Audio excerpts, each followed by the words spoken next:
The entire restaurant fell silent when the elegantly dressed woman at table 7 began speaking in rapid, desperate Russian, her voice breaking as tears streamed down her face. Clutching a faded photograph to her chest, while everyone around her exchanged uncomfortable glances, unable to understand a single word of her anguish. Marina Volkov sat alone at the corner table of the Grandeur, one of the city's most prestigious restaurants, surrounded by crystal chandeliers and well-dressed patrons, yet drowning in a loneliness so profound it seemed to radiate from her like winter cold. At 72 years old, she wore a tailored navy dress adorned with pearls. Her silver hair swept into an immaculate bun, diamond rings catching the candlelight, every inch the image of success and refinement. But her red-rimmed eyes and trembling hands told a different story entirely. She had come to this restaurant on this particular evening, November 14th, because exactly 50 years ago today, she had made the most devastating decision of her life, a choice that had haunted every moment of the 5 decades since, turning all her accumulated wealth into meaningless paper and all her achievements into hollow victories. The other diners whispered and stared as Marina continued speaking in Russian, her voice rising and falling with emotion, looking at the old photograph as if it might somehow answer back. And the restaurant manager approached nervously, unsure how to handle this disruption from such a clearly wealthy patron. "Ma'am, is everything all right? Can I get you anything?" he asked gently, but Marina only looked at him with desperate eyes and continued speaking in Russian, words tumbling out about, and her hand shaking so badly she nearly dropped the photograph. The manager glanced helplessly at his staff, none of whom spoke Russian, and was about to call for assistance when a soft voice spoke from behind him. "Let me talk to her." Elena a 26-year-old waitress who had been working at the Grandeur for only 3 weeks, stepped forward, her eyes filled with recognition and compassion, and when Marina heard her native language spoken with a familiar accent, her head snapped up as if she'd heard a voice from the past. Elena was slender and kind-faced, wearing the restaurant's simple black uniform, her dark hair pulled back practically, and though she looked nothing like the child in Marina's photograph, something in her gentle eyes made the older woman's breath catch. Marina whispered, "You speak Russian?" And Elena nodded, kneeling beside the table with a grace that suggested this wasn't just professional courtesy, but genuine human concern. Elena replied softly, "Yes, I'm from St. Petersburg." And with those words, it was as if a dam broke inside Marina. The story spilled out in a torrent of Russian, 50 years of grief and regret pouring forth to this stranger who had become, in an instant, the only person in the room who could truly hear her. Marina told Elena how she had once been a young mother in Moscow, struggling with her physicist husband Dmitri to make ends meet in a tiny apartment, how they had a daughter named Katya with golden curls and a laugh like music, how their love had seemed unbreakable despite their poverty. But then the opportunity came, a chance to move to America, to pursue Dmitri's research, to build a better life, and Marina's mother, Katya's grandmother, had pleaded with them to leave 4-year-old Katya behind temporarily, just for 6 months, claiming the child was too young for such a journey, that the transition would be too hard, that she would bring her over once they were settled. "I believed her," Marina whispered in Russian, her voice cracking. "I believed it would only be 6 months, that I was doing what was best for my daughter." Elena listened, her own eyes glistening, occasionally translating key points to the hovering manager who had decided to let this moment unfold. Sensing something profound was happening, Marina continued, explaining how those 6 months had turned into a year as Dmitri's work consumed him and visa complications arose. How her letters to Katya went unanswered by her controlling mother, who claimed the child was fine, thriving even. Then came the devastating news. Her mother had moved, tucking Katya, to a different city, cutting off contact completely, claiming Marina had abandoned them for American wealth and didn't deserve her daughter. "I searched for 20 years, Marina," said, her fingers tracing the edges of the photograph. "I hired investigators. I returned to Russia again and again, But my mother had hidden her well, and by the time I found a trail, my mother had passed away and sitio she would have been, in her 20s, had vanished completely. Marina's voice dropped to barely a whisper. I found records suggesting she might have passed away. A young woman with her name and approximate age, but I could never confirm it, never got closure, never got to tell her that not a single day passed when I didn't think of her, didn't regret leaving her, didn't cry for her. The wealthy life Marina had built, Dimitri's successful career, her own real estate investments after his death, the mansions and cars and jewelry, all of it was worthless without her daughter, all of it tainted by the guilt that consumed her. Today is her birthday, Marina said, looking at the photograph of 4-year-old Katya with golden curls. She would have been 54 years old today, and I come to this restaurant every year on this date because it was Gasha's favorite meal, chicken and potatoes, and I order it, and I sit with her picture, and I tell her I'm sorry. Alina was crying now too, and she reached out to hold Marina's hand, a gesture that would normally be far too familiar for a waitress with a patron, but somehow felt like the most natural thing in the world. My story is different, but I understand. Loss, Alina said quietly in Russian, and then she shared her own tale, how she had left St. Petersburg 3 years ago after her parents died in a car accident, how she had no siblings, no family left, how she had come to America chasing a dream of education and a new start, but found herself working 3 jobs just to survive, sending money back to pay her parents' debts, unable to afford the university classes she'd hoped to take. I stand in restaurants like this and serve people who have everything, Alina said with a sad smile, and I go home to a tiny apartment I share with 2 other girls, and I wonder if I made a terrible mistake leaving Russia, leaving the graves of everyone I loved. The 2 women sat there, connected by language and loss, by the understanding that wealth and poverty were equally capable of breeding loneliness, that the immigrant experience carved hollows in the heart that never quite filled. Marina looked at Alana, really looked at her, and saw intelligence, kindness, resilience, all the qualities she had hoped her own daughter might have possessed. "What did you want to study?"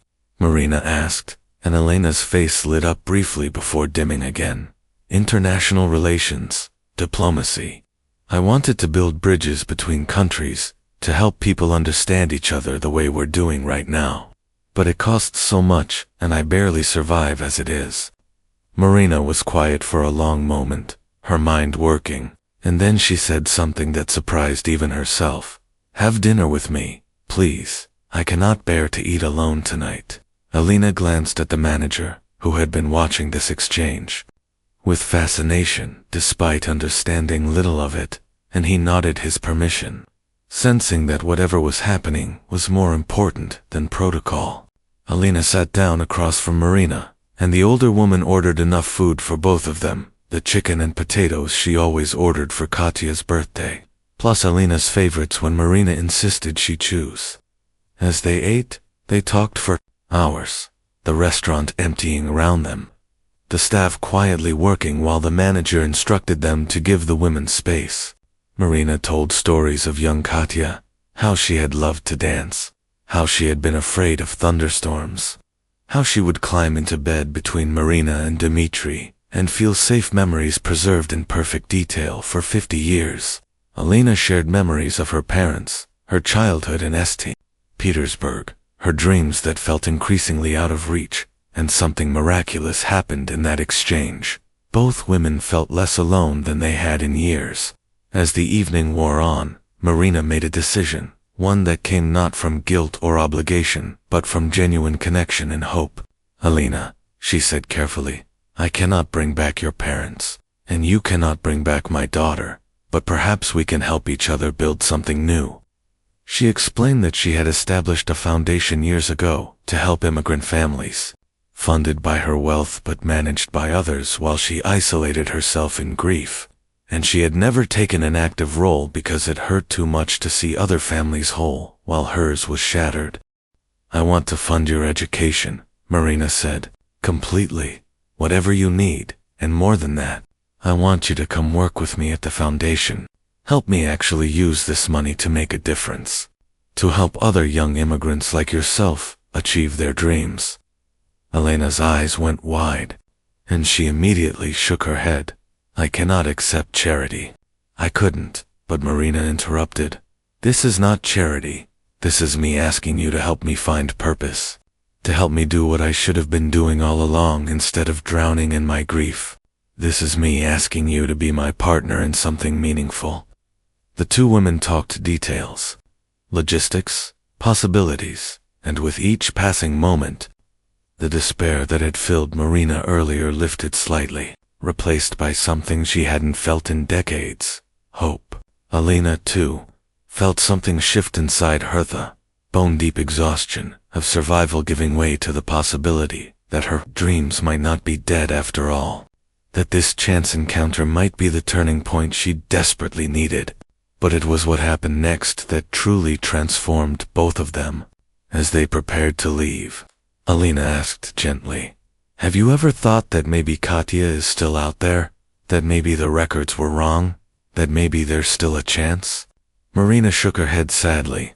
"I have looked everywhere, hired the best investigators. I cannot spend the rest of my life chasing a ghost." Elena was quiet, then said, "My father used to say that sometimes we find what we're looking for only when we stop searching and start living again. Maybe by helping other people find their families, by working to reunite immigrants with loved ones through the foundation, maybe you'll find a different kind of peace. Or maybe, who knows, the universe will surprise you." Something about these words resonated deep in Marina's chest, and she realized this young woman was wiser than her years suggested. Over the following months, Marina and Elena became inseparable, working together to transform the foundation from a passive charity into an active force for good, helping immigrant families with legal support, education, funding, family reunification services. Elena enrolled in university courses while working alongside Marina, bringing fresh energy and ideas, while Marina emerged from her isolation, finding that helping others eased her own pain in ways nothing else ever had. Elena began calling Marina Aunt Marina, and the older woman glowed each time she heard it, feeling like she had family again, like she had purpose beyond her grief. They celebrated holidays together, worked side by side at the foundation, and slowly both women healed, their unexpected connection filling voids neither thought could ever be filled. Then, almost a year after their first meeting, as they were processing a new case at the foundation, a request from a Russian woman trying to locate family members she'd lost track of decades ago. Marina froze as she read the file. The woman seeking help was elderly, dying actually, and she was trying to find the daughter of her late sister, a niece she'd taken in as a child and then lost contact with after some family disagreement she regretted. A girl named Ekaterina, who would now be in her 50s, last known to be living somewhere in Western Europe. Marina's hands began to shake as she read the details, the dates, the locations, the names. "Elena," she whispered, "look at this." And as Elena read the file, she gasped. The timeline matched, the names matched. This woman was looking for a niece taken from her mother Marina by her grandmother. With trembling fingers, Marina called the number on the application, and an elderly voice answered in Russian. "This is Marina Volkov," she said, her voice barely steady. "I'm calling about your request to find your niece Ekaterina. I think I am her mother." There was a long silence, then a sob. "Marina, little Marina, who married Dmitri. I am your Aunt Svetlana, your mother's sister. I have been trying to find you for 30 years. The story that emerged was devastating and hopeful in equal measure. Katya had not died. The records Marina found had been for a different person with a similar name. After Marina's mother passed away, Katya had been raised by Svetlana, who told her the truth about her parents when she turned 18. Katya had been angry, hurt, confused, but not dead, very much alive and living in France. Working as a music teacher, married with 2 children of her own. She has wanted to find you, Svetlana said, but she didn't know how. Didn't know if you'd want to see her after all these years. Didn't know if you ever really looked for her, or if you truly had abandoned her, as your mother always said. Marina could barely speak through her tears. I searched for her every day. Every single day for 50 years. Please tell me how to reach her. Please. 3 weeks later, at the airport. Marina stood with Alina beside her, both women trembling with anticipation and fear. The plane from Paris had landed, and passengers were streaming through the arrivals gate. I don't know if I can do this, Marina whispered. What if she hates me? What if? But then Alina squeezed her hand. You can do this. You've waited 50 years for this moment. And then she appeared, a woman in her 50s with golden hair now streaked with gray. Her mother's eyes, her father's smile, walking slowly toward them, her own tears flowing freely. Mama, Katya whispered in Russian, the word she hadn't spoken in 50 years. And Marina nodded, unable to speak, and then they were in each other's arms. 50 years of grief and longing pouring out in sobs that shook them both. They held each other for what seemed like hours, while Alina watched, crying herself. And when they finally pulled apart, Katya looked at Alina and asked, "Who is this?" And Marina smiled through her tears.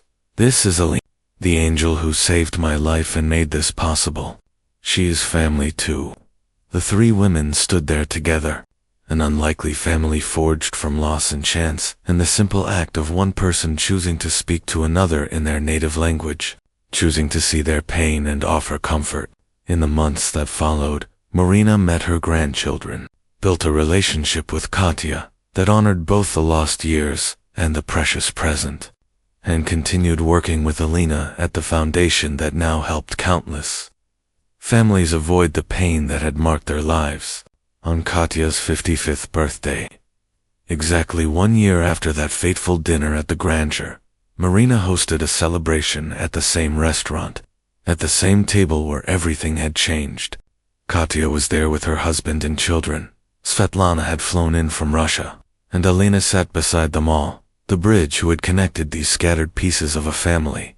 As they raised their glasses in a toast, Marina stood and spoke, her voice steady now, filled not with grief, but with gratitude.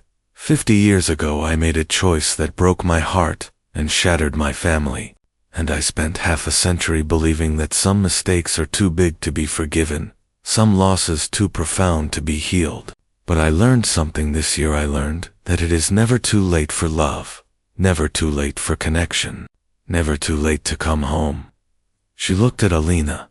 An act of kindness from a stranger changed everything. One person choosing to speak my language, to hear my pain, to sit with me in my grief. And from that single moment of compassion came all of this reunion, healing, family, purpose. Marina's eyes swept across everyone gathered. We cannot change the past, cannot reclaim the lost years, but we can choose how we move forward. We can choose connection over isolation, hope over despair, love over regret.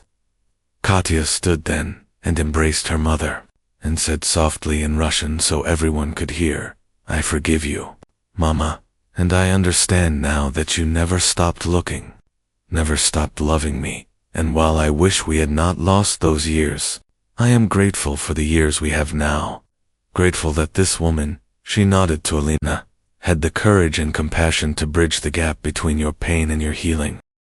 As the evening continued, filled with laughter and stories and the warm comfort of family, Marina caught Elena's eye and mouthed "Thank you," and Elena smiled, thinking about her own journey, from loneliness to belonging, from survival to purpose. And she realized that sometimes the people we save end up saving us right back. The restaurant staff, including the same manager who had witnessed that first emotional encounter, watched the celebration with knowing smiles, aware that they had been present for something extraordinary. A reminder that the most profound transformations often begin with the smallest acts of human kindness, with someone simply taking the time to truly see another person and speak their language, not just the words they use. but the language of their heart, their pain, their deepest need to be understood and loved. As the evening wound down and the family prepared to leave, Marina placed her hand on the table where, 1 year ago, she had sat alone in the depths of despair, and she whispered a prayer of gratitude for second chances, for the mysterious ways that life brings the right people into our path at exactly the right moment, for the truth that wealth is not measured in money or possessions but in connection, in family, in the irreplaceable treasure of being truly known and loved. They walked out together into the night, 3 generations and an honorary family member, their voices blending in Russian and English, their laughter floating on the air, and everyone who saw them could feel the love that radiated from this group, could sense without knowing the details that they were witnessing something rare and precious. People who had found their way home to each other at last. The moral of their story was simple but profound, that true understanding begins when we take the time to speak each other's language, not just with words but with empathy and compassion, that the bridges we build to other human hearts are the only structures that truly last, and that it is never, ever too late to find your way back to love, to family, to the connection that makes us fully human and fully alive. In the end, nobody at the grandeur would forget the Russian millionaire who had once sat alone in tears, or the waitress who had stopped to listen, or the miracle that unfolded when one person simply chose to understand another, proving that the smallest acts of kindness can change not just a moment, but an entire life, an entire family, and ripple outward to touch countless others in ways we may never fully know, but that make all the difference in the world.